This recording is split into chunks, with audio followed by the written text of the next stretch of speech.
Good morning and a warm welcome to one and all. I hope everyone is safe, healthy, and continue to follow the safety protocols in view of this pandemic that has its strongholds on us at this moment. I am Dr. Kritika, and it's my privilege to compare this national webinar organized by the Department of Oral Medicine and Radiology, SRM Dental College, Ramapuram campus. First, a little insight into the thought process behind this webinar.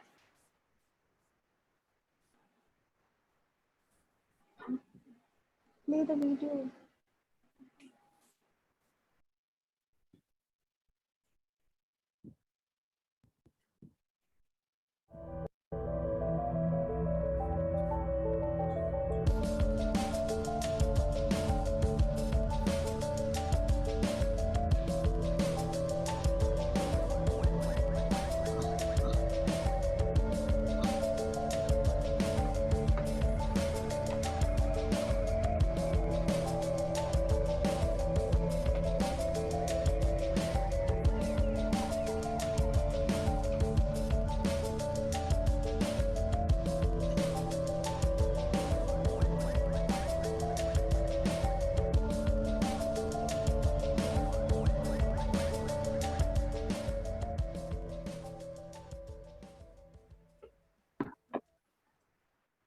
I now invite Dr. Kannane, Professor, to give the welcome address.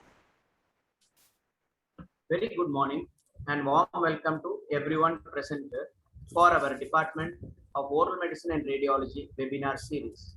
On behalf of the management, Dean, Vice Principal, and the organizing team, the Department of Oral Medicine and Radiology, SRM Dental College, Ramapuram, Chennai. We welcome all the delegates to this webinar on innovation and design thinking for researching minds. A special welcome to our speaker, Dr. Ravikiran Ongole, for giving us his precious time and consenting to share his knowledge with us. Thank you. I now invite Dr. Anuradha G, Professor and Head, Department of Oral Medicine and Radiology, to introduce the speaker of the day. Welcome, ma'am. A very good morning to all the respected delegates, senior professors, heads of the department, my dear colleagues and students. On behalf of the Department of Oral Medicine and Radiology, SRM Dental College, Ramapuram, I extend a warm welcome to this live webinar on innovation and design thinking. To deliver this lecture today, we have with us a man who's deeply embedded in intellectual thought and ideas, Dr. Ravikiran Ongole. He earned his master's degree in the specialty of oral medicine and radiology from Manipal University in 2002.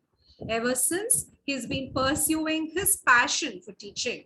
He was the recipient of Good Teacher Award in 2012. He has authored 2 books in oral medicine and radiology and is on the advisory board for the first South Asia edition of the textbook of oral radiology edited by White and Farrow. He has been an invited speaker at various CMEs, CDEs, and also international conferences. He was a symposium speaker at the International Association of Dental Research and American Association of Dental Research, organized in Boston in 2015, and also a keynote speaker at the Royal College of Surgeons in Ireland in 2016. He has filed 3 patents and 1 copyright.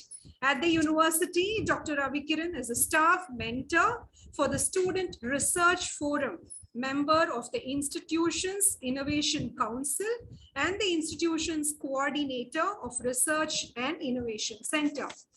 He's also he's also an innovation ambassador trained by the Innovation Cell in the Ministry of Education, and is currently the professor and head and also a PhD guide at the Manipal College of Dental Sciences, Mangalore, which is also my alma mater. Without much ado, I invite Dr. Ongole to stimulate the researching minds present here. Now, we are all very eager to listen to your lecture, the innovative lecture which you're going to deliver, sir. Now, the platform is all yours and it's over to you, sir. Thank you so much, Dr. Anuradha, for that very kind introduction. I also thank your team for having me here today. It's probably the second or third time, I guess, I'm interacting with your team. So thank you so much again. I'm also delighted to see a lot of enthusiastic participants. I was speaking with Dr. Anuradha a couple of, maybe about 3-4 weeks ago when she invited me another time. So I said I would not want to do something in medicine because though medicine and radiology is, should say, the most passionate thing for me, I also happened to suddenly start getting interested in something on innovations, and I felt there's a great need and lots to be done from our side. As academicians, I think it's not just us, but we have a great role in motivating students to take up innovation, not just as, should I say, something of passion, but it seems to be more that innovation and entrepreneurship is actually another ball game altogether. It's actually changing careers and lives of a lot of people. We must have heard of startups, but we somehow seem to associate this whole startup business with the engineering. Considering many of the universities here have very robust infrastructure with a lot of institutes working together, I think we should start creating some kind of temperament, I should say, or innovation culture, literally in every single institute. I'm not just talking of Manipal or Mahe per se, but I'm sure many institutes, big repute like SRM, and I mean the big institutes clearly, and I see many senior faculty from different colleges today here. I'm sure you already have a great deal going on with regards to innovation. So this lecture is very basic. I expect to see at least a few PGs or students who are present to start thinking of research as not just a thing of passion, but also maybe even think in terms of an alternative career or a career that can go by along with your medicine, radiology, or whatever you pursue. Um, Second misconception that we all have is some believe creative mind is gift of the god, and seriously, I don't see any evidence to that. It can be developed. All that is needed is a couple of minutes, I should say, even every. Hello, am I audible? Yes, sir, you are. Yes. Yes, sir. Yeah, thank you. Yeah. So I would say a couple of minutes every single day. All you need is some kind of awareness to understand what's happening around us, and also ownership. Understanding this whole issue that somebody is going to solve a problem. Nobody is. Trust me, nobody is. You need to identify a problem. You're literally going through this problem every single day. So it's your business to find out how this problem can be solved. And more we start doing this, the more we start to get more creative about the things around us. So this lecture is essentially to probably just start a very basic stimulation process, understanding what this whole research culture is all about. We all need to develop. And since I see many faculty around, maybe time to probe a little bit and provoke people, saying, okay, time to maybe facilitate our students to also look at this a few hours a week, at least a few hours a month. Let them know that apart from what's there in textbooks, there's also a huge life around textbooks that each one need to stimulate every single student around. I'm not even sure if there are many students around, but if there are Yes, students around, if there are many students around, I ma'am. say right now at the beginning of this lecture, there are a couple of activities. Each activity would take about 3-4 minutes. I suggest you can pick up a couple of blank papers around with you. A paper and a pen would help. Maybe 10-15 minutes into the lecture, we'll get into the first activity. I expect a lot of interaction if possible. I'm not sure how well this could progress, but let's experiment. Honestly, after the ambassador training, the innovation ambassador training, and it's just not me, but there are a lot of people who were nominated from various big institutes in India to attend this training session. I'm sure a couple of you are attending today, or at least a few from your own institutes did attend this innovation training. It's just to spread this word that I should acknowledge one, Ms. Prajakta Kulkarni, for a couple of slides that I took from her innovation lecture. We are allowed to use that to propagate the whole temperament on innovation, if I should say, and also huge acknowledgements to the Ministry of Education for actually thinking in terms of trying to propagate this whole innovation culture. And I don't see why dental schools can't take a big leap. Trust me, the huge gray areas. We have hackathons and we have some innovation competitions happening every year in Manipal University per se. And we are surprised to see a huge deal of problems that need to be solved in dentistry. So I would say it's a big area for people to take up innovation, entrepreneurship in dentistry. Okay, with that basic background, let's get into my slides. Please let me know if you can see my slides, if you aren't seeing it already. Yeah. Yeah, can somebody Yes, confirm sir. to me this? Yes, Yeah, sir. yes, yeah. Yes. Thank you so much. Yes. So today we are just going to look at some basic concepts on what's research, what has it been doing to all of us all this time. We also look at some concepts on innovation, and then of course a little bit of design thinking. What's design thinking and how has it changed lives for a lot of people? And actually, can we be a part of this whole movement? Yes, we can. And how to do it? I mean, we've been doing it. We'll have to see if we can do it better, and we at least take a few points from here. So for many of us, when we say what's research, we're just looking at Google. That's perfectly fine. At this stage, right away now, I would like to see if a couple of students, maybe undergraduates, if you're around, postgraduates, please don't feel shy. Don't worry if faculty are around. All you need to tell me is what does research mean to you? What is research? I would maybe a couple of you can unmute one at a time. Go ahead, let this session be noisy. It's okay. Can any of you unmute? If you're allowed to unmute and tell me what is research.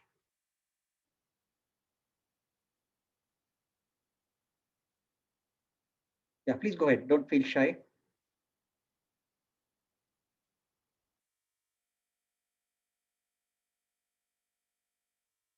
Maybe Dr. Anuradha, you'll have to pick up a few names if you can see some names in your college. If you see some people, maybe you can nominate a few people to talk.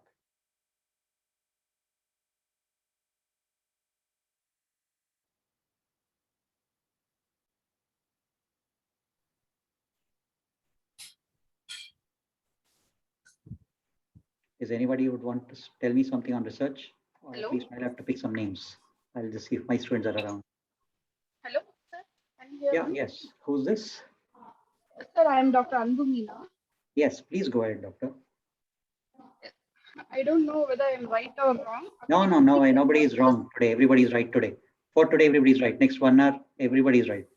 Yeah, please go ahead. Yeah, research means like doing like thesis or short study, searching some topic, and related to that, we have to find some,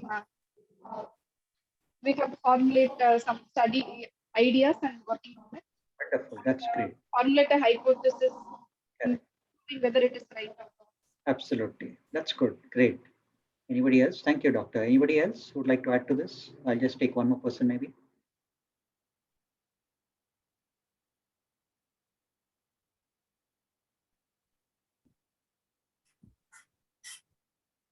Oh, I don't know. Priyanka, I see Priyanka there. Priyanka is my PG student. I know she's around or she logged out or she's around or if some other Priyanka. Priyanka, are you around? I'm sorry I'm questioning you in front of this huge audience. Are you around, Priyanka? Okay, that's some other Priyanka, I guess. Okay, fine. So I totally agree with what Dr. I didn't get her name, but I totally agree with what she just said. But research could be as simple as I always tell my students, maybe 20 years ago when I came to Mangalore from Bangalore, and the first day I joined college, they said, oh, that's your quarters, that's your KMC staff quarters, just go there. I went in, I opened the door, and all I found was cot, and that's all, that's about it. And then my life literally began about 20 years ago in Mangalore when I had to literally hunt for where am I going to get the next supply from, what's water source from, where do I get my mattress from, where's my mat? And then literally research began. So every single day, trust me, each one of us are literally asking questions to each other. Every day trying to find out where's the next, which is the best journal for publication, where's the best canteen, where do you get the best masala dosas. So literally, we are researching, you like it or not. All we probably not doing is just this whole thing of systematically doing things. essentially all through our lives, we've been doing this typical search for truth, right? That's research. And the first one starts off with traditional custom. That's also research where you even don't know why. It's just a custom. Enter the house, only the right leg in. Nobody knows why, but I honestly didn't find answers to it yet. But people are still wondering why the right leg only to enter the house. It's a good sign, yes. So we just follow it. It's a traditional custom, no questions asked. Second is authority with regards to searching for truth. That's even research. And what's authority figure? If I should recollect again, I can only give you my examples. I have to go back in time and think of my grandfather. Every time I walked into their house in Hyderabad, I would literally see him sitting on the easy chair and we had to all listen to him. That's the authority figure. I mean, no questions asked. That's the way it's done. And it all went fine. So that's even, there is some truth. There is a reason why they're telling you to do this. It's why? Maybe because of their personal experience. So that's also okay. That's also part of research. There's another way of doing it is deductive reasoning. I believe Sarvana Bhavan is the best place to go eat. And because of people have found that, oh, this seems nice. So you've kind of understood that talking to a lot of people, you begin to reason out a few things and say, okay, that's the best place to be in. But when you begin this whole process of scientific inquiry, we use this term research for scientific inquiry, but doesn't really end there. All you need to do is exactly that. When you find these answers in a very organized and logical fashion, then you call it research. Like Dr. just mentioned initially, you have a hypothesis, you create a protocol, and you systematically investigate, collate a lot of data, then you establish fact, and you come to your conclusion. If you can do all that, should I say in a very professional way or very systematically, then people agree that what you've done is literally research. And this we are all very, very familiar with. That's the whole total grind that you get into when you get into colleges. You have to do this kind of work. That's research. And I really like this statement on research. It's a formalized curiosity. It's formal. It's just not curious. Curiosity is like in young children, they are very curious. But what you're doing here is it's a very formalized curiosity. And you are poking and prying with a purpose. There's a reason why you're doing this. You have to ask those 10 odd questions. You will ask them because for every single question you're asking, there's a reason why you're asking them. And when you do this kind of work, it's the research. For many of you, or rather I should say many of us, what do you think are motivating factors? I mean, go ahead, please. Unmute and talk. It's okay. Let's not worry who's around. I'll add my motivating factors too. If you want me to start, I could. I'll start off. Motivating factors. I think one would be the next promotion that's coming by, or the next interview, a job application. I need to ensure my resume looks good. I mean, these are answers that I literally got from many of my students and colleagues when they said, why are you doing research? Most of these are motivating factors and nothing wrong with these. Absolutely nothing wrong with research. Anybody else wants to add to motivating factors for research? For me, getting my research work publishing in PubMed or Scopus, like that indexed journal is motivating factor. Yeah, so it means, I mean, if I should rephrase what you're saying, you're talking of visibility, right? I mean, because you're saying it's Scopus and PubMed, correct? Yeah, you wouldn't want it to be in some kind of a university journal lying on the table, coffee table of the principal's chamber. Rather, you want it in Scopus, PubMed, so that your work gets visibility. They'd know who this person is working on, correct? That's one. Second is probably I would also add maybe publishing in these high impact journals is getting you more visibility in terms of spreading your research work, not just knowing who you are, but also telling, hey, look here, these are my results. Maybe can you take it forward? So there's also a societal input and change happening there. That's again a good reason why somebody would want to do research. Any other reasons why you're doing research? Anybody else? Hello, sir. Yes, please go ahead. Yeah, again, my work, I would like to be known to the other people so that when I apply for a higher studies, like for instance, a PhD or Correct, a fellowship absolutely. out of country or somewhere, Correct. so they know what my interests are and how I'm going about it. I agree. Yes, correct. And actually, yes, I should agree with what you're saying, because I also, when I spoke to students, the majority of them tell me that, especially undergraduate research, it's done usually to improve their resume or curriculum vitae, because when they apply elsewhere, they look at it differently, saying, hey, this person is interested. I agree with you. These are all motivating factors. Of course, sometimes research can also lead to money. That's the when you get into another form of research where I would probably lead into a few slides from now. But yes, these are usually the motivating factors, and this is true all around the world. Nothing wrong with this, nothing hidden. Look at this kind of research. Recent survey shows 100% of people who drink water die. That's research. And in fact, I've also seen a long time back. I mean, I'm a great fan of Reader's Digest. I'm not sure if many of you read, but long time ago, I saw a quote published somewhere which spoke about where people just studied about how many people have heart attacks when they place a pen on the left-hand side pocket. You place a pocket, place a pen there, and then somebody went out to the hospital checking with people who are all admitted with cardiac conditions and asked them, hey, did you have a heart attack? He says, yes. I said, okay, great. You place a pen in the pocket. That's research too. That also gets published.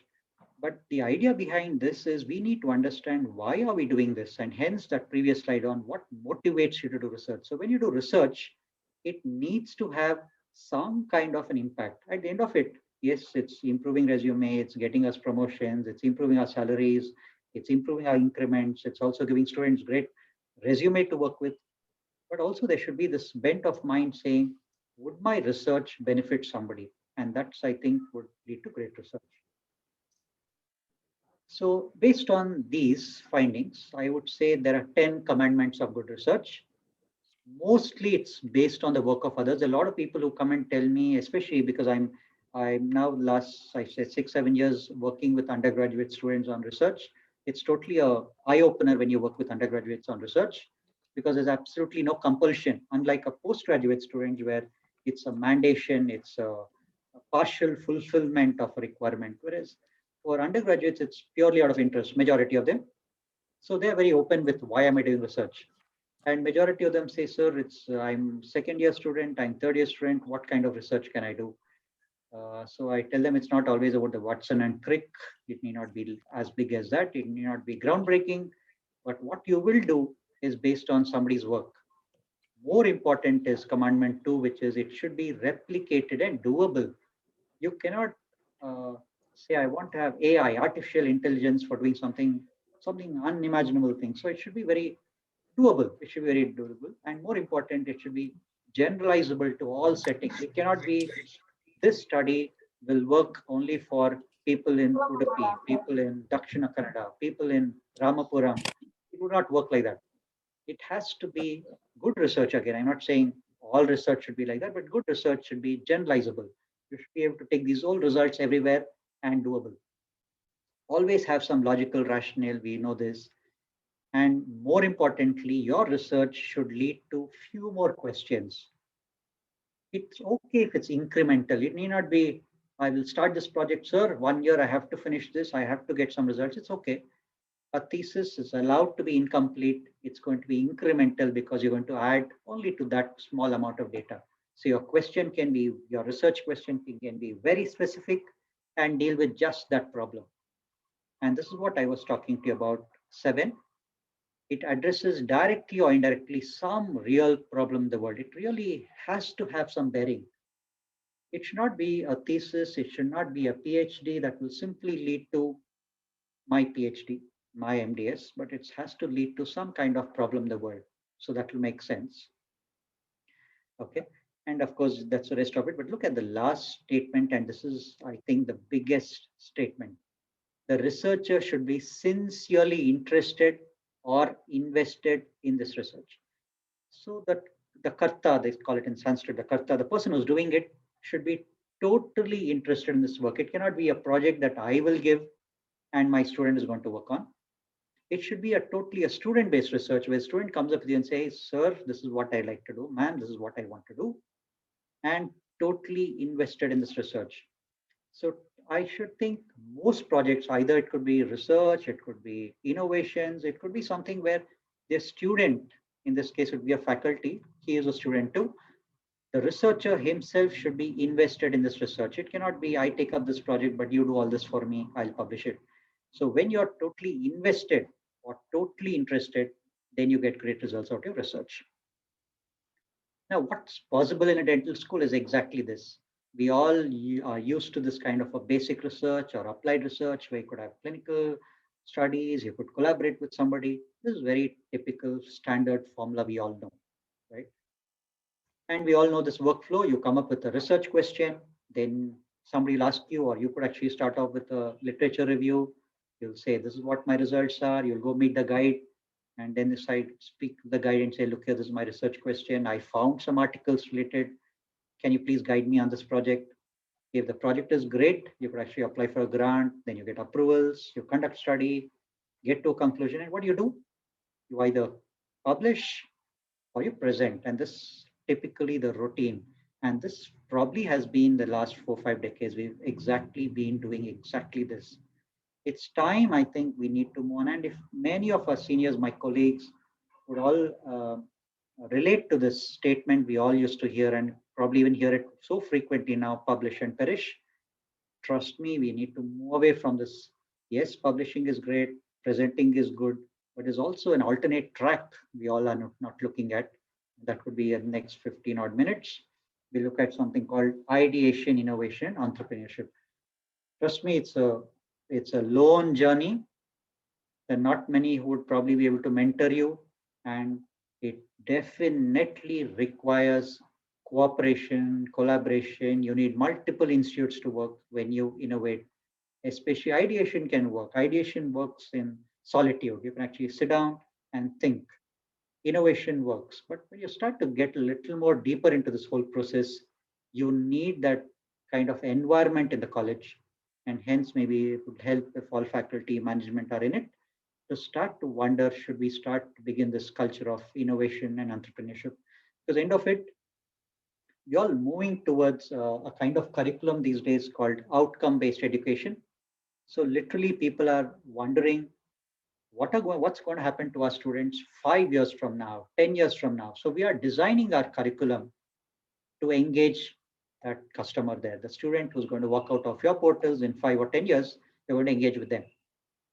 And for that engagement, it's also important not to just look at curriculum, but add maybe this whole concept of ideation, innovation, and entrepreneurship. You haven't been doing it, maybe it's a nice time to start off.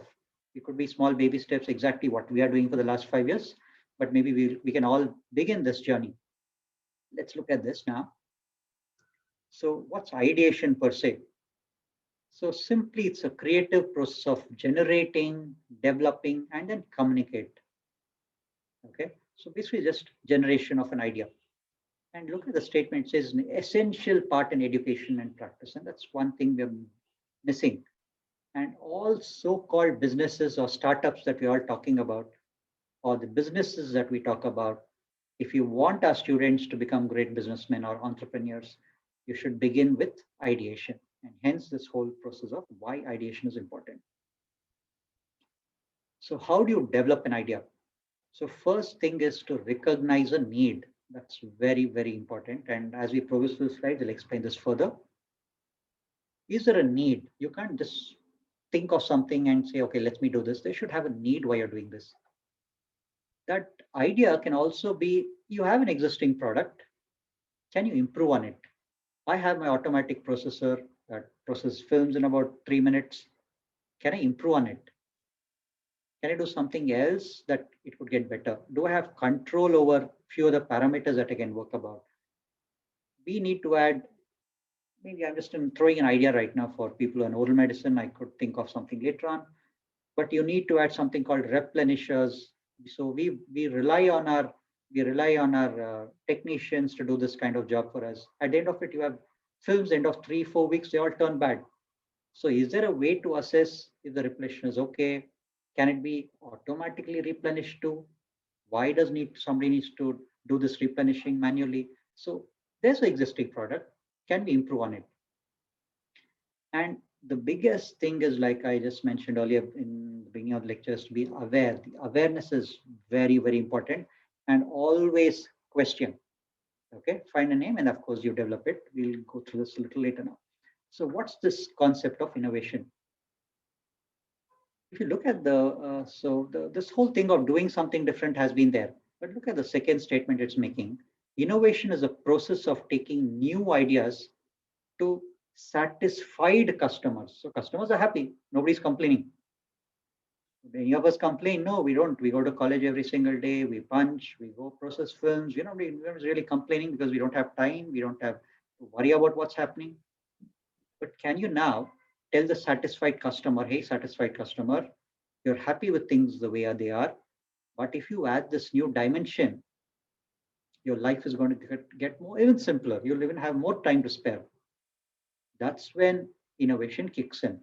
So as long as we all, should I say, very redundant, sitting in a place, things will happen, life will go by. But that whole new step of saying, can I now add a new dimension to what I'm trying to do? So that's when, if you can break that barrier to a satisfied customer and say, you're satisfied, but let me add this new dimension, it'll make a new change to your life. If you can do that, that's innovation. So we're not really looking at inventions. We are looking at great discoveries, and we're all trying to just innovate. And innovate is simply to add on to what's already existing. Can we do that? Of course, when you do that, what would happen? A lot of students ask, what would happen, sir? Would I really benefit? Of course, you can have your intellectual property rights that can be protected on patents and copyrights. We'll probably discuss it with some questions maybe later. Okay, if I'm not indulging too much, these are just some pictures I just took randomly of some things that my 6-year-old son was doing recently, 8-10 months ago. He just likes to build a few things. So he just built this thing one day with these building blocks, and he just put that thing there right on the top of that roof. I asked him what that was. To me, it looked like an elephant. I said, what's it doing there? He said, no, that isn't. It's a helicopter sitting on top of the roof. I said, oh, great. I told him it doesn't look like a helicopter. And I was surprised to hear from him. He said, hey, if it looks like a helicopter, then what's the use? I have to make it something new. It should not look like one and still serve the purpose or do better. So that's where I think that whole innovation step would come, where you're not looking at it the way you look at it. For many of us, our eyes are totally blinded. When you look at an object, we're already going with perceived thoughts on this is the way things are. So when we add that new dimension to existing opportunities, that's where innovation kicks in. And then I just throw a few ideas here just to kickstart your minds. Maybe I'll talk to you a little bit of dentistry a little later on, but for many, many months, trust me, I would always think when I went to these are some things that I thought about, which I thought they were great ideas and always wondered there should be problems. So I'm just putting a few things that I felt were problems, and I was surprised to see they're kind of already solved. So this would happen many a times when you start to begin innovations. You'll think that's the world's best idea, but you go into research, you get to know they're already existing. How many of us haven't actually gone to parks right after it's rained? You take a walk, you're so tired, you want to sit somewhere, and you see park benches that are already wet. And this idea of having a park bench that can rotate, you see that small lever there. All that will do is if a park bench is wet, you rotate the lever and you have a dry side facing you up. So, I mean, it's a small problem. It's a small, I should say, a small change in the way we do things, but it's creating a lot of societal change. I've seen a lot of people who hesitate to sit on wet park benches, right? And this is a huge problem, especially where you have helmets being made mandatory. And I always wondered how the health is big to helmets, especially they want a pillion rider to also wear helmets these days. And you wonder, where would these guys store them? All you have is small boot space below the seat, right, for many of the two-wheelers. And you wonder where you store them because they get wet in the rain again. And I was surprised to see you have helmets that can actually fold and they become half the size. So that's a great innovation. These are small things, and trust me, innovation, please don't think of I'm a dental student, I'm a dental faculty, I'm going to stick to my dentistry. Please stick to it, but your innovation can happen elsewhere or in the same field that you're in. This is a huge, it could sound funny, but this is, I mean, I could just use a personal thing here, but when I got married and when I saw this paddle brush that my wife used to comb hair, I always wonder, it's such a mess to clean up all the hair that's stuck. I was always wondering, is there a solution to that? problem. Not that I'm a great thinker and I always keep thinking what I should do, but that was a big problem when I had to look at. And then I saw this such a simple design here where you just put that small piece of rubber that's there lying below, and all you need to just, after brushing, pick that rubber thing off. It will pull all the hair out at once, and gone is the hair. That's a simple innovation. And this is a huge problem if you look at the other innovation picture I'm showing you. These are all just picked up from the net, but these are wonderful things that change the way world thought about innovations. Look at that, treads on the tire. We all wonder what's the right time to change. If you look at the net, there are a lot of tests that can do. Some people say use a coin, or you take it to the mechanic, he'll tell you 40,000 kilometers run, sir, let's change. Think of a simple thing like this where the manufacturer embedded a written thing there saying replace tire. That's not seen literally, but as you ride over years, the surface part of the tire wears away, and then you begin to see this. So simple. And if you can do something as simple as this, that's a great. How long does it take? You just need to see that thing on the tire, and you say, oh, that's a time for replacement. That's a great innovation. And this is a huge problem. And I'm sure many of us must have faced. And I don't even think why none of us have thought about a problem like this, where you must have punched holes in a paper. And many a times you'll see the paper getting snapped off there because the hole isn't right in the center, because you don't even know where you're punching. So a simple idea of having a stapler that's transparent. So it's exactly showing you where are you punching. So you can do that. You just moved away from the typical old stapler you had. All you had to do was make it transparent, and you know exactly where you're stapling. These are really things that can just make your life so simple. So you go to a customer like that and say, look here, you had this all this time. Can I give you something like this which is transparent? Who's not going to buy it?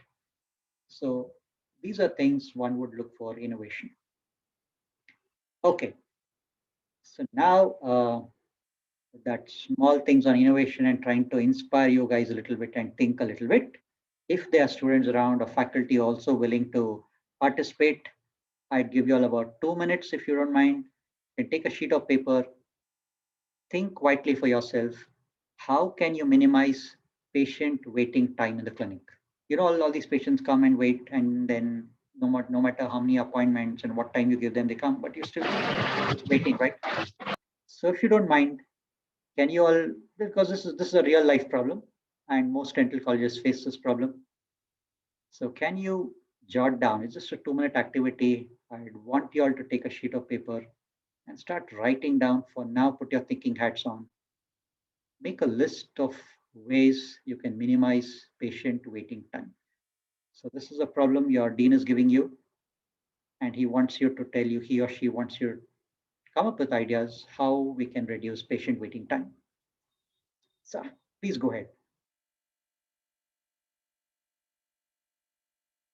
So I'll give you 2 minutes. If anybody is done, you can actually go ahead and start. Just unmute and just give me ideas.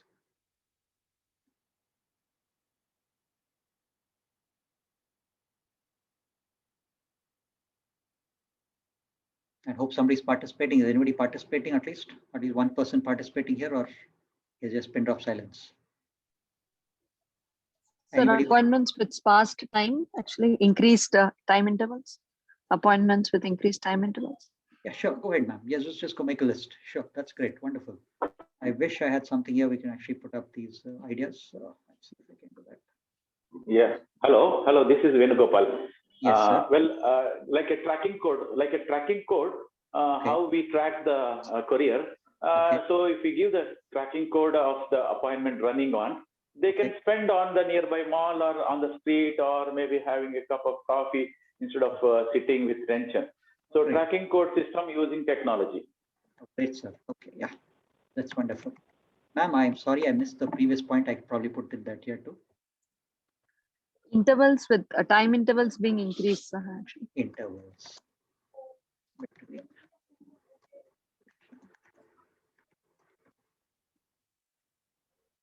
Any other ideas? Anybody? Hello. Yes, ma'am. Please go ahead. Yeah, sir. Hi, this is Dr. Firdaus. If we could provide like live display of ongoing patients and time required, so that the patient sitting in the OPD could have an idea how long it will take for the number to come. Great. Oh, perfect. That's very nice. Yes, great. That's good. Anybody else? Also, a brief history form could be provided so that they can be engaged while sitting in the OPD. Oh, yeah, sure. Brief history form. Yeah, great.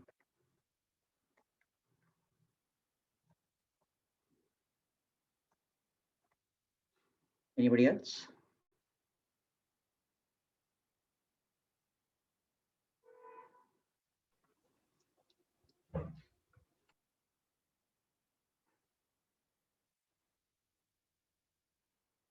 Are there other ways that we can minimize patient waiting time?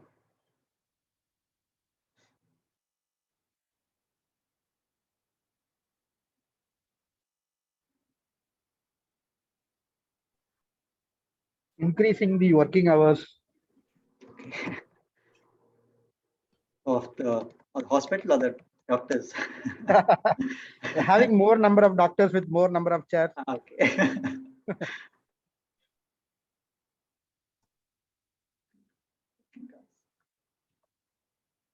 Okay. Okay.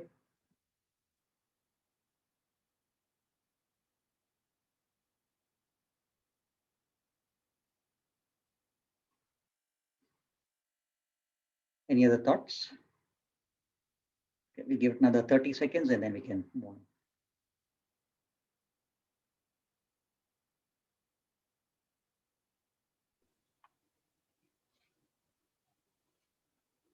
on. Sir, Yes, ma'am. Yes, go ahead. if doctors from all the department have a posting kind of thing in the OPD, so triage could be done in department-wise. Triage could be done in the OPD itself. Okay, so you feel it's one big clinic and all specialists going to one area rather than they going to different departments, correct? Yeah, just for the triage of OPD. Right, right.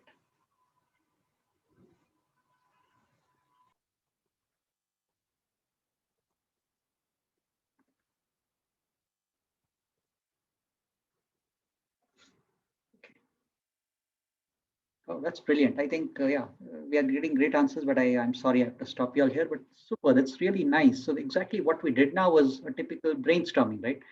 We looked at right from very simple, basic things like give more time intervals or get more doctors to work on, to very interesting things like a whole new concept that this whole, even I also believe this concept of patient being transferred from one place to other, rather have faculty coming in. Also have live display. I like the tracking code system. It's all wonderful. That if I can just think of tracking code system, I mean it must be working everywhere. But one of the things that comes straight to my mind is that the Tirumala, Tirupati, Devasthanams, they have that tracking code on patients, a barcode. They can go. I mean, like doctor just mentioned, you can go out, shop, come back the time you want to come back. Maybe a live display of what's going on. It's all wonderful. These are great ideas. I also like this whole thing of give them a brief history form. And if you actually engage this, I mean, transform this into, and trust me, many of these are existing. For example, you could also think of apps. A lot of people have these patient apps where when they're sitting on the waiting for your appointment, they fill up a lot of details on system review, their health history, what bothers them. So when you actually go to the consultant, the time on the chair is hardly anything, it's just treatment. Similarly, majority of these patients can be managed with teleconsulting, majority of them. So these are just wonderful ideas. And if you notice, these are problems needing solutions. So these are things we'll have to start looking at. I think you all did great. That was brilliant. Now, majority of us, if I should have these, when we cut to the next thing, I just put it up. The reason why we don't do it is this. We just looked at just about, I should say, 10 minutes ago, sorry, 10 seconds ago, I saw a lot of creative minds there thinking really hard what can be done. But what kills us, right? Right after that, what we'll say is, no, no, our place is different. We tried that before. It costs too much. The most common things are highlighted there, which says, I'm not saying you're wrong, but I mean, if you go to your next hierarchy level and say, hey, sir, this is what I plan to do about the OPD. Say, I know you're not wrong, but or let's give it more thought. It's too much work. That usually comes in. Yes, we have all our problems. I totally agree with you. But then we should work around them to show at an entrepreneur level, this model, this business model will actually help you. I understand you do this, you'll cost you X amount of money, but doing so, you get more patients because your patient time lessens. And once you have more patients walking in, your footfalls are more, the X that you're thinking of is probably double the money you earn at the end of it. So look at it on a different scale, then you'll find answers to many of these phrases that would kill creativity. And trust me, this happens every single time whenever there's creative ideas that come up. So I would actually in the next 5-10 minutes when I speak about later on design thinking, I will tell you where we should not stop brainstorming. There's nothing like a no to brainstorming. And trust me, there are a lot of ideas that people felt were ridiculous, but now earn millions. There's something called one I could just come up right now is one is something called a mail Santa or Santa mail, where about $5 or $10 people would actually send a mail from Santa's place and wishing Happy Christmas with a gift. And that's earned us so much money over the years. So these are small ideas that people felt were just so ridiculous, but work really well. So no idea is bad. We need to foster this whole creative thing. So how do you foster creativity? First thing is gather and use previous developed knowledge. You should always exchange ideas. It's a very good habit to exchange ideas. Use some logic. Very important is look at things alternate. Every single day we go to work, we see this problem happening right before our eyes. We'll have to see, it's our problem, we'll have to solve it ourselves. See, can we think of it differently? If you see patients waiting, 40 of them waiting, wondering why they're waiting there. Yes, doctors are busy inside, but can we do something else to keep this whole people there waiting for treatment, keep them engaged? Is there literature you can provide? Is there some education you can provide? Can you reroute them to some kind of an educational process about the treatment, not just general education about oral health? I'm sure everybody gives, but at least is there somebody else who can walk out from a clinic and educate this patient exactly about what's happening inside? Maybe an intern, maybe a PG. So these are ways you look at it differently. Yeah, of course, this we went through earlier. Of course, yeah, taking risks, and you should always have this tolerance for uncertainty. None of these ideas may work, but it's okay. We just get used to the fact that, yeah, it may not work. Curiosity is very important. Yeah, very, very important. We have to let it grow like children. We have to behave like children. And many a times our ideas fail. We write the problem down and always come back to them. This is one thing, at least I don't know if it's a bad or good habit, but every time I have an idea, it may be the most ridiculous one, but I always write it down in a book. Someday I revisit it. So most of these ideas are all done and gone, but write it down for some reason. Maybe someday it will be a copyright, someday it will be a patent, maybe someday it will turn into a business model for somebody, but write down your thoughts always. And give yourself that 5 minutes a day, one day, maybe someday in a week, sit the time out. Apart from distraction, think of what are these problems and how do I solve them? Okay. With that whole thing of what's research, a little bit on innovation, how we all did great with regards to a problem and you're already trying to solve. That's wonderful. Let's go to something called design thinking. Now, what normally happened is with design, what happened with all these innovations earlier was, so when we say solving problems, in a normal jargon, when you say problem, it's there's something wrong. But in innovation, when we say problem, it is only trying to say that basically any customer activity that you're saying it's not so efficient. Maybe it's not as good the way it's supposed to be. It's not really a problem. Not that somebody would really die if this issue wasn't there. You don't solve it. It's just that you make things more easier. So if you look at that, so a problem might be something very trivial, very simple, an everyday issue. But if you can provide a cost-effective solution, and if you please your customer doing it, you make a great deal of money. For example, I just gave 2 examples there. Shoelace. I mean, we had shoelaces all the time. Our parents taught us how to tie lace. We tie it, no questions asked. That's the way it is, right? But somebody said, hey, white shoelace, let's have Velcro. Zip up, and up, it's over, finish. So those are alternatives. And all of these, trust me, can be patented. So I think we should just start there first to just start generating ideas. And the way to go about this is, if you don't have a small, maybe you can have a small research forum with all students, and all these so-called big problems, the same problems that we spoke about, say patient waiting area, trust me, it need not be a management head, it need not be all faculty, it need not be HOD sitting there for the meeting, but throw this problem to students. Put them in a room and say, this is your innovation idea, think of this problem, come up with ideas, let them be more creative, and do this often, do this regularly. You'll get brilliant ideas from them. Okay. And of course, that key ring that beeps, we know everywhere we leave our keys, and literally finding key spectacles is a big issue every single day. Now, and the phone. So if there's something that can beep, you know where you can find them. These are small things, but they will solve problems. Now, with this, I just want to go to another one, but I want you to, I think I will give you this thing first. Here for this issue, I want you all again, please, this time you'll have to take 3 minutes, use a sheet of paper. This is a standard practice for this concept of innovation designing, or I want you all to take a sheet of paper. We all use wallets, right? Wallets, so women who use purse, whatever, you could design a purse or a wallet, just a simple pen and paper, draw. The idea is not here how good or bad you draw. The idea is to design a wallet, just draw a wallet. And take a sheet of paper, just draw it. I don't care how bad it looks. Maybe you can put some arrows and say, this is where my credit cards will go, this is where my coins will go. Just draw what you want to draw. And show it to me end of the time you finish, and not more than 3 minutes, because we cannot take more than an hour on this talk. So I just give you 3 minutes here. Again, just an activity to just make you all think. Go ahead, use a paper, just draw whatever you feel like drawing.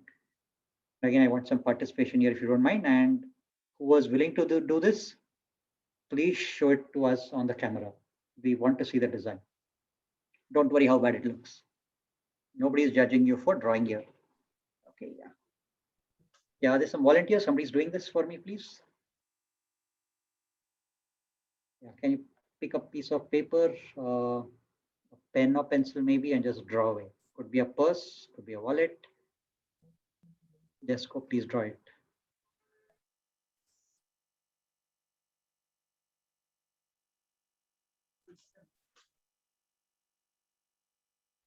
Can I hear a yes for somebody who's going to do this work?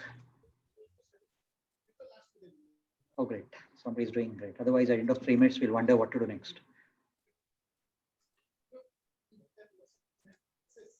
Just be, I mean, just don't worry. It's a free session here. Nobody is going to judge you at all. Normally, we do this with people sitting around. Unfortunately, we'll have to do this online. So that's the way it is.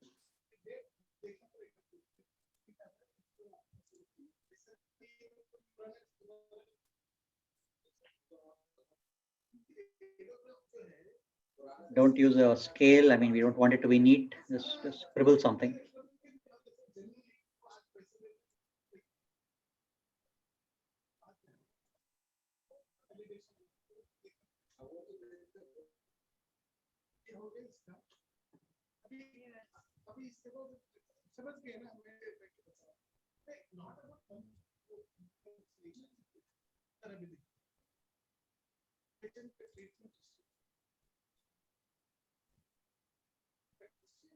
Okay, it's so slightly over a minute now. So if somebody's done, kind of got some line diagram in, you want to show us?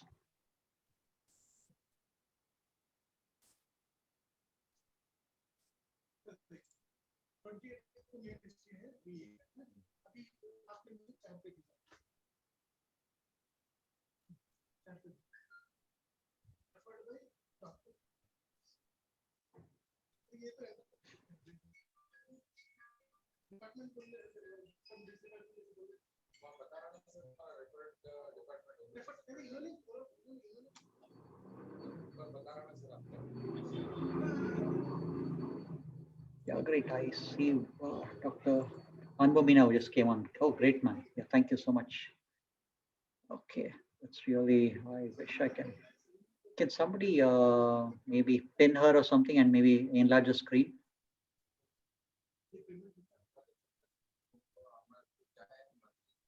If you can put you. Yeah, that's great, ma'am. I mean, that's good. Super. That's nice. Thank you so much. Yeah, that's brilliant. You did a great job. Thank you, Dr. Anbumina. Thank you so much. Dr. Anbumina, do you have, can you hear me, Dr. Anbumina? Yes, sir. Yes, sir. Yes. Do you have anybody else? Are you at home? Yes, sir. Yes, sir. Yeah, no worries, no worries. Yeah, no worries. Is there any other adult in the house apart from your child there? Yes, sir. My husband is there. Oh, great. Okay, no rush. So I just want that your husband to remain there because later on I want you to continue with your activity a little later. But that's thanks for that. Maybe not 5 minutes. I'll give you some time. Yep. Thank you. Thank you so much. Yeah. Is there anybody else who's drawn something?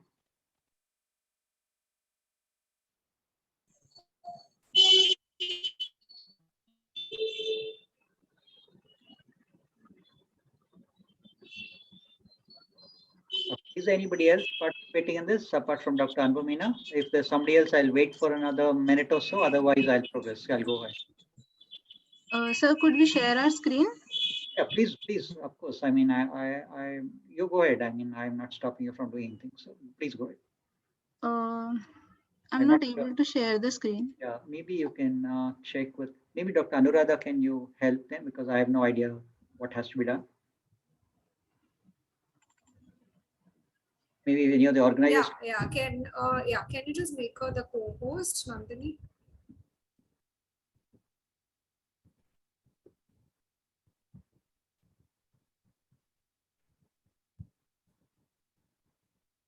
Just a second, sir. We'll just figure that out. Yeah, I'm okay. I'm so sorry. It's over the time. It's over 12, 10. No issues at all, sir. No problem.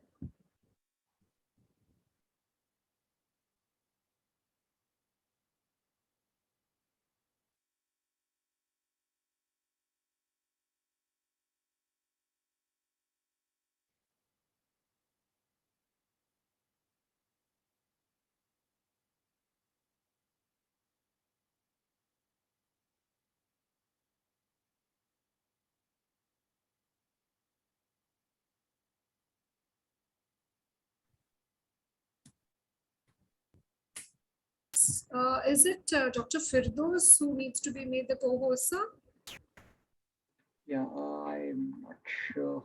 Yeah, can you just tell your names, then we can make you the co-host and you can. Yeah, is there anybody else who wants to display their design? Please go ahead and let the organizers know.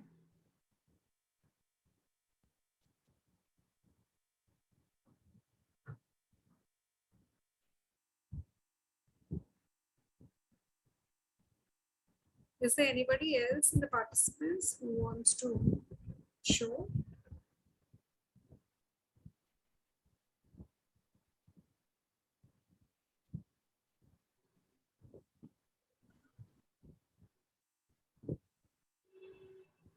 Please let us know so that we make you the co-host and you can screen share.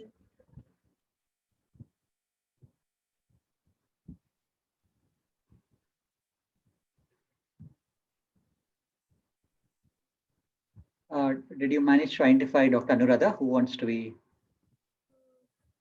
So actually, is there anybody in the participants who wants to show their design? Yeah, ma'am. It's okay. It's okay if it's not. Okay, so we'll make you the co-host. Yeah, Nandini, can you just make her the co-host?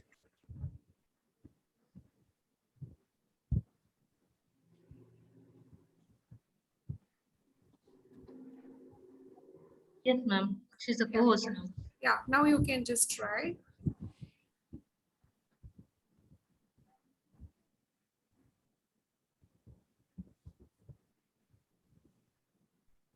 Oh, yeah, great. Oh, that's brilliant, Dr. Firdaus, is it? Yeah. Yeah, thank you. That's wonderful. So you have a phone there, money, cards, coins. Oh, great, super. That's a design for a purse, I assume. Yes. Yeah. Because I see a handle there, right? A kind of loop around. Yeah, great, super. It's nice. Thank you so much. Yeah, thank you, sir. Thank Is you. anybody, yeah, is there anybody else who wants to? Anybody else who wants Yeah, to or I can just? progress. Fine. I mean, if there's something else, we can probably ask next. I should finish in about 10 odd minutes. So before that, if there's something else, just put your hand up or let the organizers know. I'd stop and we can show them the design. Okay, great. I think I should share my screen again, right? Yeah. Can you see my screen now? Yes. Okay, Yes, great. sir. Yeah. Thank you. Thank you so much. It's actually amazing. I didn't expect anybody to participate, but thank you for making my day. So that's wonderful. Now let's go to this whole concept of, let me see if I can move this. Yeah. Now what happened is over time, people realized that yes, people were innovating, people were doing a lot of things, but then it wasn't really human centered. So we are just doing this kind of problem solving, but it never had that last point on that slide here that's saying empathy as a key factor. Now, what is empathy? So when somebody started using empathy as a form of innovation, then this whole process of design thinking began. And trust me, millions of dollars have been spent on having these design thinkers in big things like, say, Pepsi. And I understand even in Infosys in India got close to all its people in the designing, the R&D to look at design thinking. So this is a huge thing now. A lot of money is being spent into design thinking. What was missing all these years was they would innovate, but not keeping literally in mind the end user. So if you have empathy as a key factor, then you call it design thinking. So what's design thinking is literally a mix of you analyze and you have this intuitiveness. You think of something, you have an analytical thinking. When you mix those two, you think of something called design thinking. That's a new term you all have to get used to now, design thinking.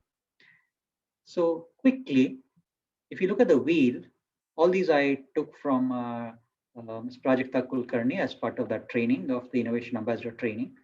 So she had this picture put there about the wheel, the story of the wheel. And we all know, and we kind of have in our minds that wheels were first invented by humans to take care of their basic necessity to probably push carts or heavy loads to transfer. But what's in literature is really about this. Again, check back again, roughly 3000 BC in Mesopotamia, the first wheel was literally the potter's wheel. It's not really the wheel that we know of now. The potter's wheel was literally the first use. And that becomes a good, nice, crucial, a good point to discuss this kind of design thinking.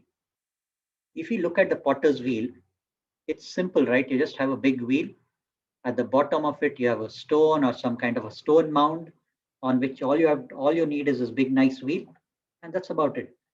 So that kind of having this wheel with that big mound, something underneath to support it, is feasibility. So all our innovative ideas, what we think, should be feasible first. That is feasibility. So it's possible, it's absolutely feasible for this potter to get that wheel, and all he has a nice stable ground below and a stone below to stabilize this whole weight. That's feasible. And also looking at feasibility, it's so simple because in this area where he does work, he would have a lot of mud and clay and water needed to make pots. And is this a viable proposition? Yes, people want pots. So you have both the ticks on viability and feasibility. The typical missing link is that desirability. Now, what's this desirability? So this idea, your innovation is feasible, it's viable, but about desirability, does it tick? When this desirability gets ticked every single time, that's when money pours in. That's when customers are happy, people are happy because it's a desirable product. Now let's look at it slightly differently. You all must have, I mean, I have myself driven on the highways multiple times. I see a lot of these pots lined up across and different seasons of the year. And I somehow wonder, why do they have those fluorescent yellows and oranges? I'm not sure how many of them would really love to buy. I'm not sure of the kind of market he would have if he had just made these just terracotta. And a lot of us would have that desirability or wanting to buy a pot like that rather than having fluorescent blues and greens and yellows. I just wonder that typical market research. I understand it's probably too difficult for a potter to think in those lines. He's looking at it to make it very bright, but is it really desirable? So this mix and match of these three components of being viable, desirable, and feasible is what makes your innovation great. So what you would do is, so this is what I just mentioned. Is it viable? Whether to ability to work and survive. So the desirability is ability to feel good. You should feel great when you own something like that. Okay.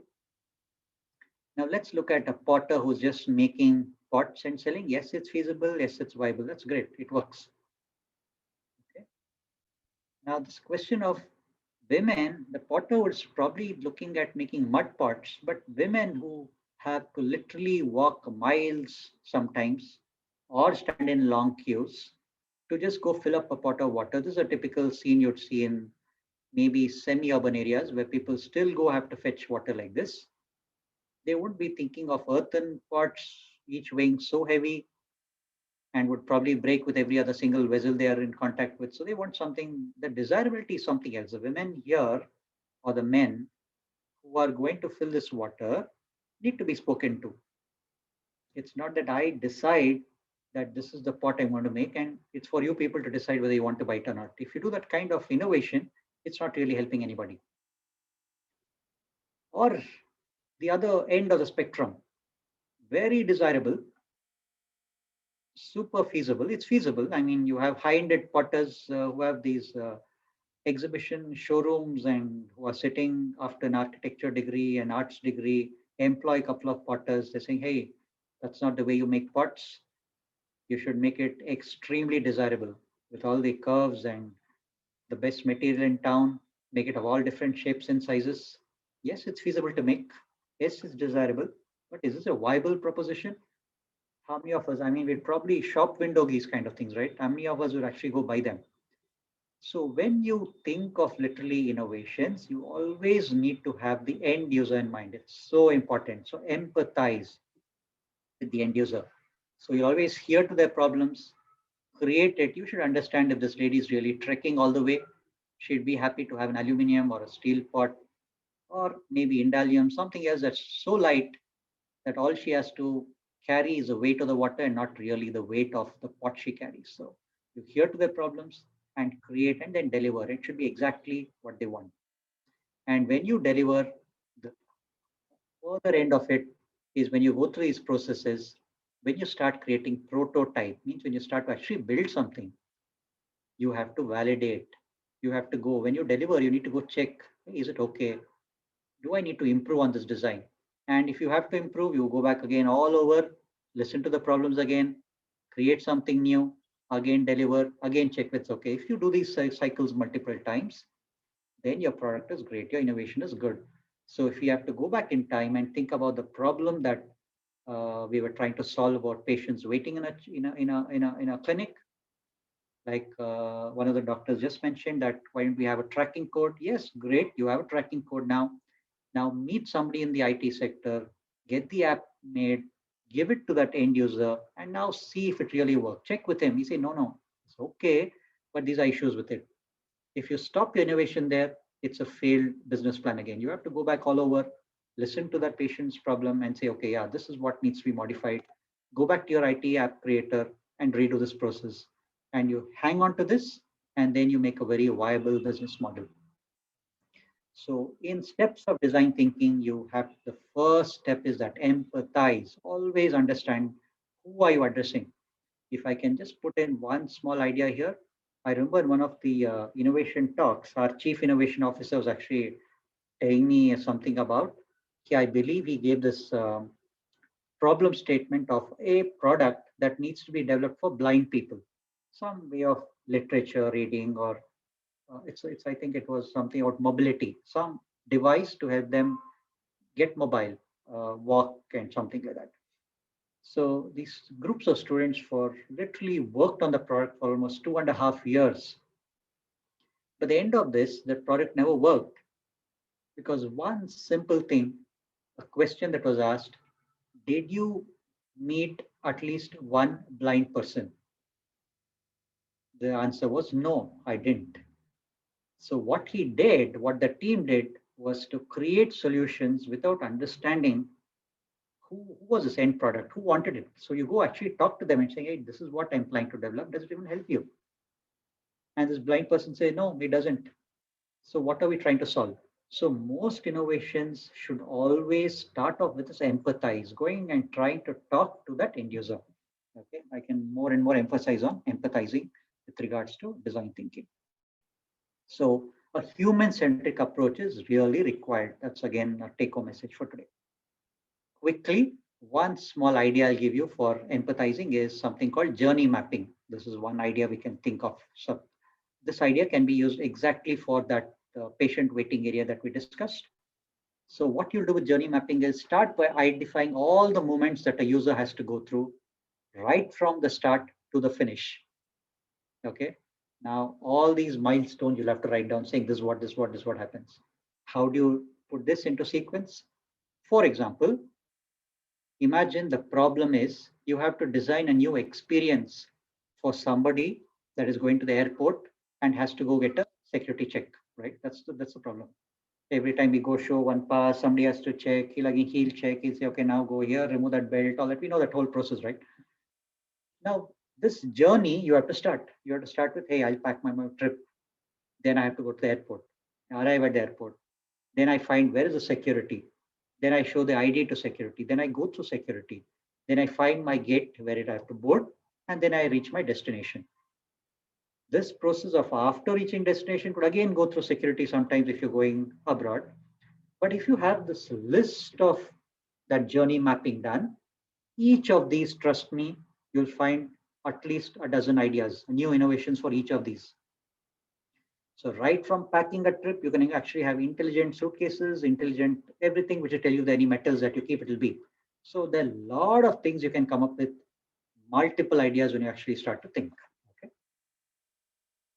Finally, one last question is, especially for two people who design, I know rest of you did, but now what you need to do is Dr. Firdaus and Dr. Anbumina, right? Anbumina? If you can, if you are still around and if you have people around you, I request you, it'd be nice if you can complete this. I want you all to talk to a friend. I mean, it could be a husband there, it could be a colleague, it could be a student, anybody who's next to you in talking distance. Talk to them for 2 minutes. And now you designed a wallet, right? Forget that. Now I want you to talk to that friend and say, hey, what do you want? What do you want out of your wallet? Just listen to them for 2 minutes. They'll tell you a story. They might tell you a billion things. What kind of work do they do? Where do they live? Where do they go? This is the kind of wallet I'd want. Listen to them. After 2 minutes, you can turn your paper around if you can, especially Dr. Anbumina because she has a paper. I'm not sure if it's convenient for Dr. Firdaus because she did it on the computer. But you can actually do another design now. After you do it, spend 1 or 2 minutes, talk. After 2-3 minutes, I would want you all to draw another wallet, but this time after you listen to your friend and just let me know what are the changes that took place. Okay, can you do that? Can you confirm to me you can do it, Dr. Anbumina? Yes, sir. I can do it. Yeah, I will thank do you it. so much. Yeah, please talk to your husband for 2 minutes and maybe design your wallet. Forget what you drawn earlier. Okay, sir. Okay. Dr. Firdaus, if it's possible, I request you to do the same too. Right. Now, when this activity, as this activity takes place, I just want you all to listen into a video here. I just wish I could play this for you. Let me see if I can work. I'll come back to this later. Just let me know if this video plays. Let me see if that works.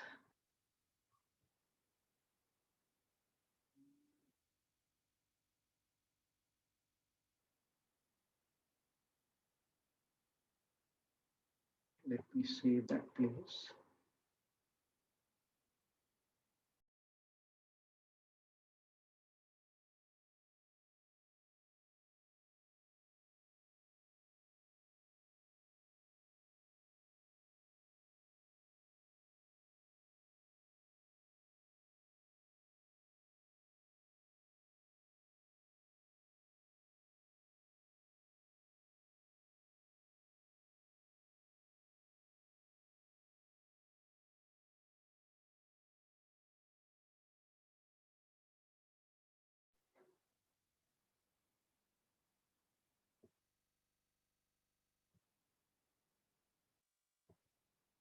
Okay, can you see my slide now, everybody? Can somebody confirm?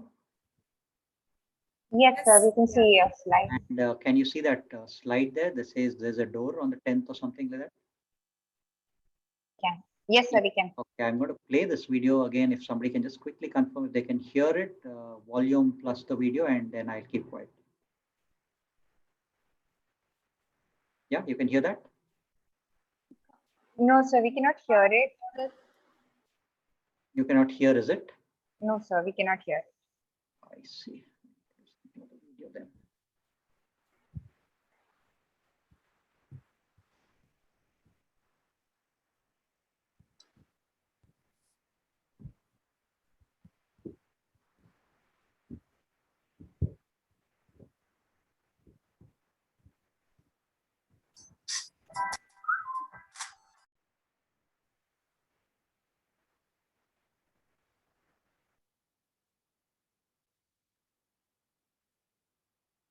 How about now? Can you hear now? No, sir. No, okay. I can do.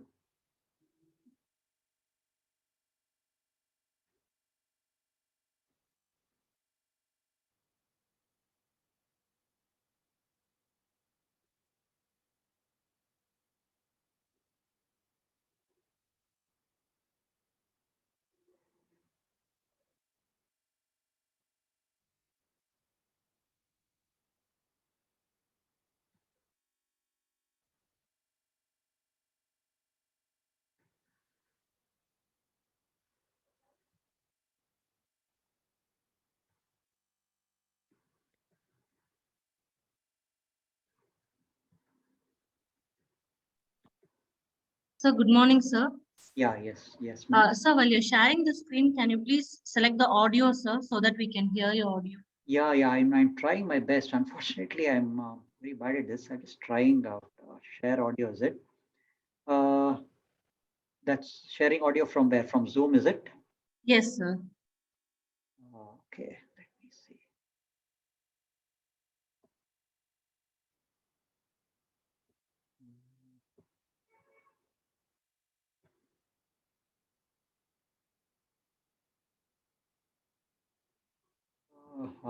Yes, got that. Okay, I think that should be better now. Yeah, There's this door on the 10th floor. Yeah. Yes, sir, we can. Now we can hear you, sir. That's great. Thank you. So now, as we wait for Dr. Anubhamina to finish with that wallet design, we'll just listen on to this video. It's very interesting. It'll take about 4 odd minutes, I guess. Of the Vox Media office that I hate so much. You ever get this door wrong? Pretty regularly. Have you seen people misuse it? All the time, every day. Constantly. I hate this store. Me too, Kelsey. But here's the thing. As soon as you start looking for confusing doors, they are everywhere. It's push. Why? I feel like Roman Mars would know about this. This is 99% invisible. And those doors you hate are called Norman doors. What's a Norman door? Don Norman wrote the essential book about design. He is the Norman of the Norman door. All right, and where is this guy? You must go to San Diego. Okay.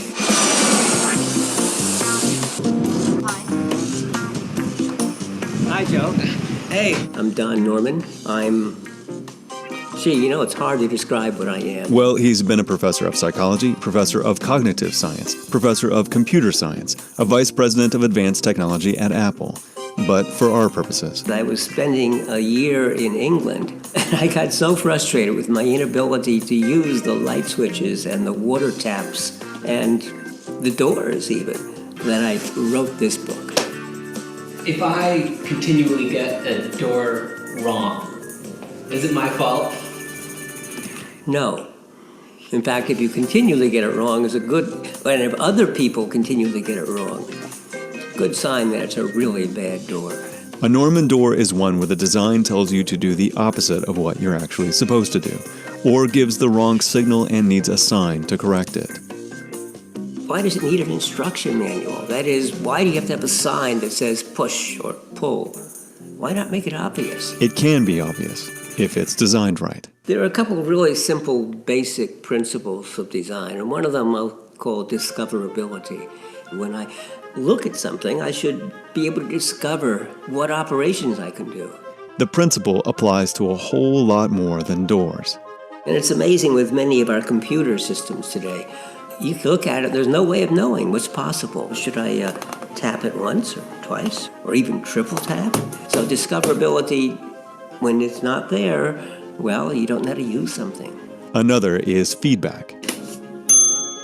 And so many times there's no feedback. You have no idea what happened or why it happened. And these principles form the basis of how designers and engineers work today, commonly known as user or human-centered design. I decided at one point the word user was a bit degrading. Why not call people people?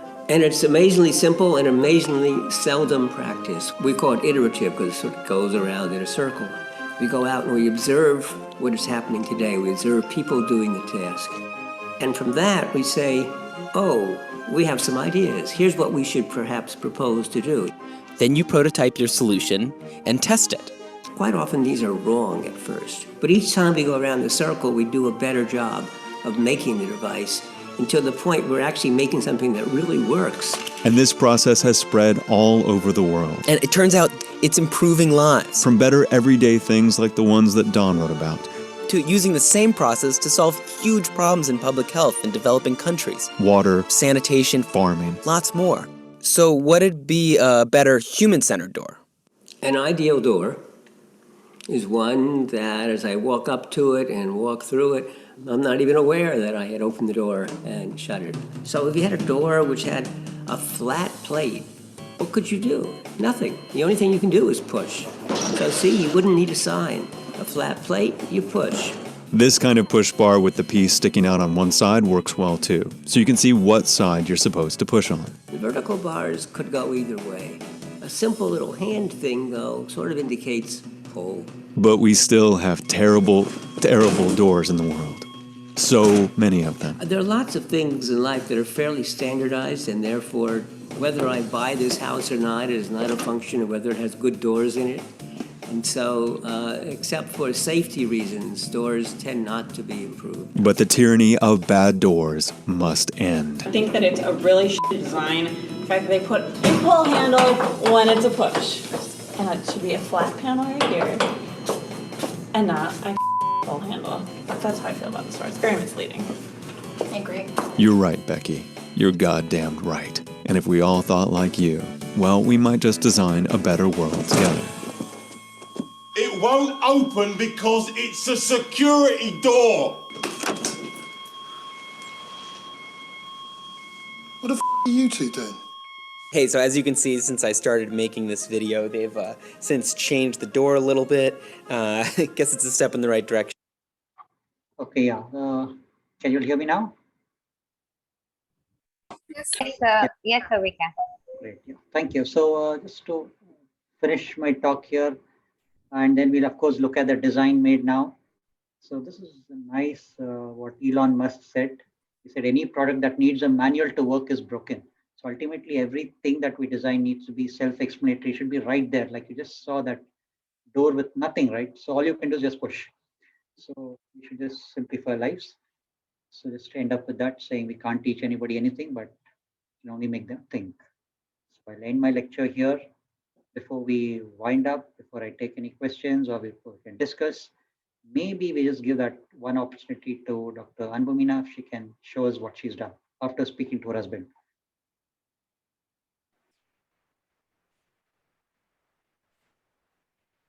Dr. Anbumina, are you around still? And Dr. Firdaus, if you managed to draw something on the computer? Yes, sir, yes. Right. Yes. So you can go ahead, give us, who's that I'm talking, Dr. Anbumina or Firdaus?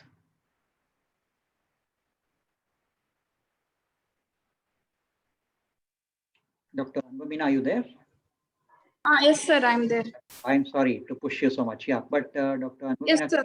Yeah, did you speak to your husband? Yes. One Yeah. second. Yeah, no worries. Don't show me your design first. First, tell me what did you speak? What did he tell you about his wallet? What does he want? I told you are asking me to design a wallet, so I designed like this. So you want any alternative like that? I asked him. So he saw the design and he told it's very big or large. He cannot keep in his packet. So he want in a smaller size and like foldable. He doesn't want mobile to be there inside the wallet. So I remove that mobile side from my design and I make it into a smaller size. Wow, that's wonderful. That's great. Thanks to him so much for sharing his needs on the wallet. And you did great trying to incorporate into his needs on the wallet. That's wonderful. That's exactly what is we were trying to drive this point through this 1 hour, or should I say 1.5 hours now. Just to point this thing about a human-centered need for innovation. Thank you so much, Dr. Anbumina. You made this talk worthwhile. Thank you. Thank you so much, sir. It's my pleasure. Thank you so much. Dr. Firdaus, are you around? I mean, if you can share, you want to share your thoughts, Dr. Firdaus? Yeah, sir. Yeah. Yes. Yeah. Whom did you speak to, Dr. Firdaus? I spoke to my brother. He's a student. Okay. So he wanted a wallet which he could buckle up to the belt, and he could carry pen drives. Right. Okay. And photographs. Okay. I'm not able to share my screen actually. Are you the co-host? Nandini, can you just make her the co-host? Yes, ma'am. He's a co-host, I guess. Dr. Firdaus is. Now, can you just try Dr. Firdaus? Yeah, just a minute.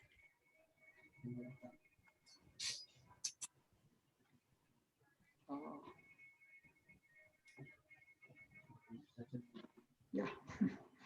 Oh, he wants a snack too. That's interesting. Snack? Really a snack? Yeah. Oh, great. Like a Cadbury bar or something. It actually makes sense. And a pen. Everything a student needs.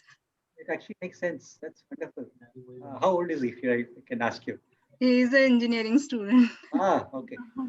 Yeah, must be. I mean, between college, I'm sure all students would actually love to have this kind of thing. Yeah, it makes a lot of sense. I mean, thank you so much. It really added a lot of value to this talk. Thank you so much, Dr. Firdaus and Anbumina. I should thank you all both for actively participating. Thanks so much. Thank you. It makes a lot of sense. I mean, if you actually look back, you just have to go pick something that you wouldn't need sometimes in the market. But if somebody actually done this kind of research, there'll be a lot more people, probably of the same age group. Many would want this kind of thing. Thank you so much. So thank you all so much for the patient hearing. Thank you, Dr. Anuradha and your team. You've been wonderful. Thank you so much. That's from me. I'm so sorry I went 30 minutes beyond what was actually expected out of this 1 hour session. That's okay, sir. Like somebody had raised the hand. So if you can just unmute yourselves and ask him or any doubts, because we don't have the chat box. So you can unmute yourselves. If you have anything to ask him, please go ahead.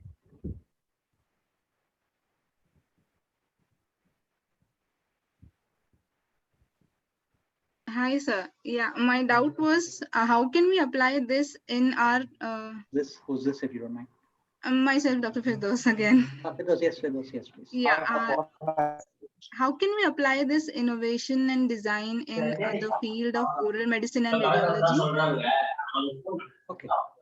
So let me give you a couple of examples of students, what they've done. Okay, let me start with actually a couple of students who actually paid a few things. One of the students came up to me saying, sir, we use stethoscope in the clinics. It's not okay. You have this whole wire that goes all around the stethoscope. It needs to go on the patient. Can we do something to have a cordless stethoscope? I said, oh, great, brilliant idea. Then we brainstormed for quite some time. So now the student, in about 3 years' time, came up with a design where it's cordless. It's connected to Bluetooth. So once the doctor places it on the chest, you can literally hear it either on your mobile or on a speaker. You can actually hear all the chest sounds. So that was a cordless steth. That's one thing. Much more closer to just oral medicine. I, in fact, worked on something called a dexamethasone. You know what are the steroid injections that we give intralesional? So painful, and every single time you inject, some amount of fibrosis that is created. and you have really poor patient compliance. I mean, imagine injecting 4-5 sites a time every week. So we developed something with Pharmacology College where we actually made some kind of steroid patches. The first development was when we made a patch and it had to be removed after 30 odd minutes. Then I found that again, patient, like I told you, I just went back to the patient, spoke to him, came back all over again. So now we have some patches, steroid patches that are dissolvable. I mean, they just dissolve in the mouth. 30 odd minutes, it just goes away, the exact concentration that is required. So like I just mentioned, think of, if you can think of, say, the dark room per se, the dark room, then we moved on to daylight processors, then we went to automatic. Somebody came up with saying, hey, let's make these two packets and join them, the self-developing films. There's no end really. Every single thing you actually sit and think, you'll get multiple ideas. And now if I start to think with you, then we'll have to really worry about intellectual property rights.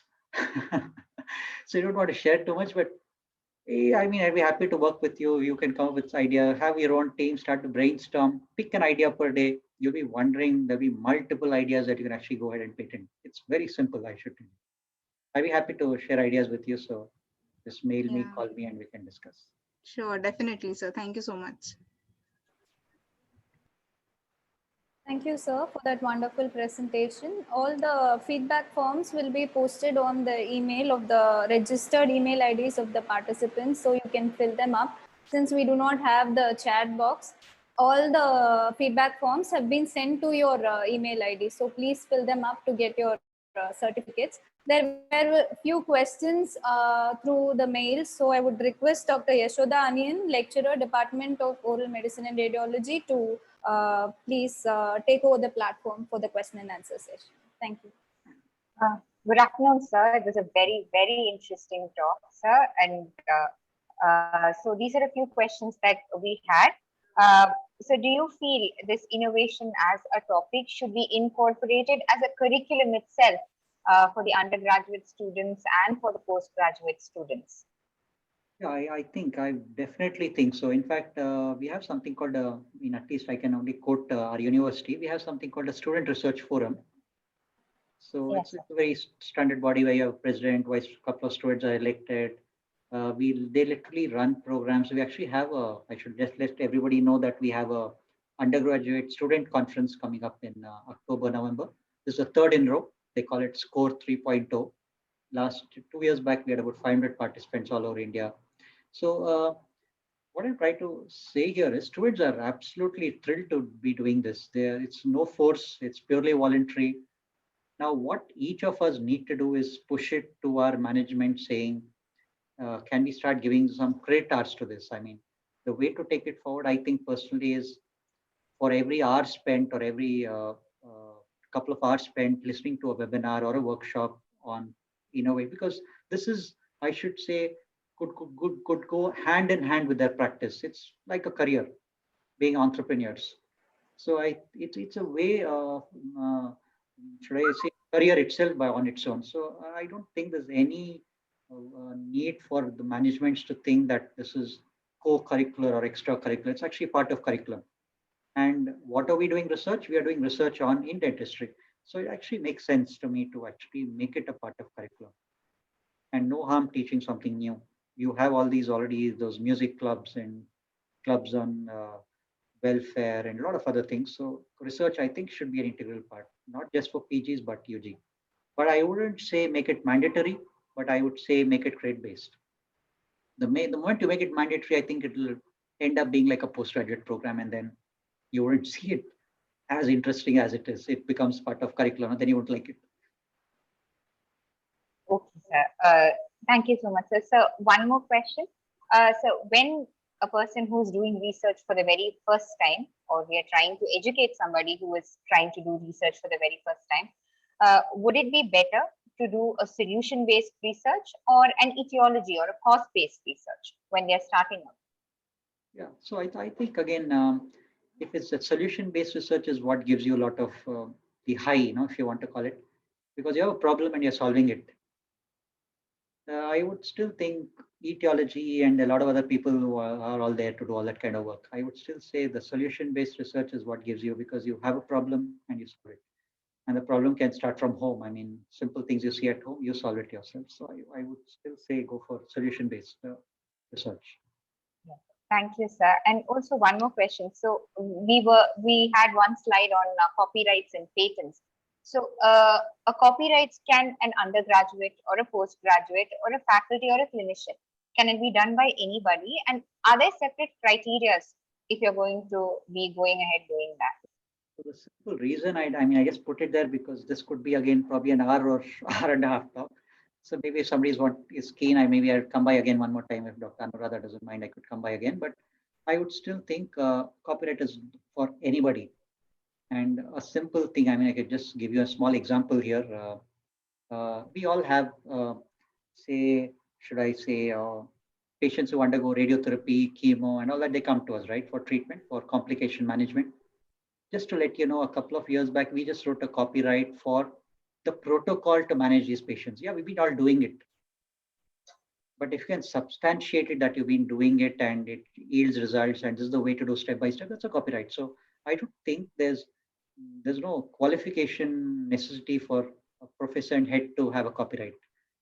Again, just to give you some inputs on this, the last 5 years of the research forum, at least we had literally half a dozen patents every year coming from students of undergraduate, third year, second year students, because they see those.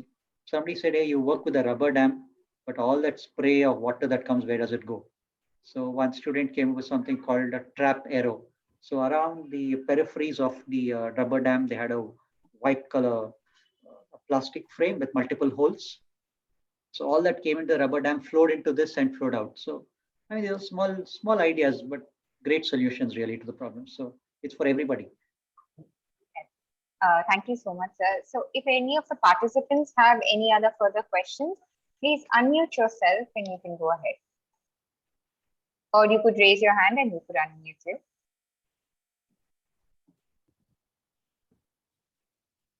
Any of the participants, if you have any questions?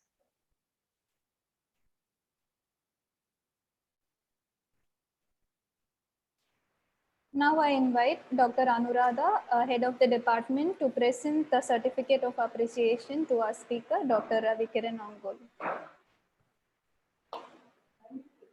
That was indeed a splendid performance presentation, and I'm honored and privileged to give you this certificate of appreciation on behalf of the organizing team. When I approached sir actually on the topic, all of us were very curious to know what is he actually going to talk, what is innovation, what is design thinking. And I remember him calling many times and even asking him, so what is the objective? What are you trying to convey to the participants?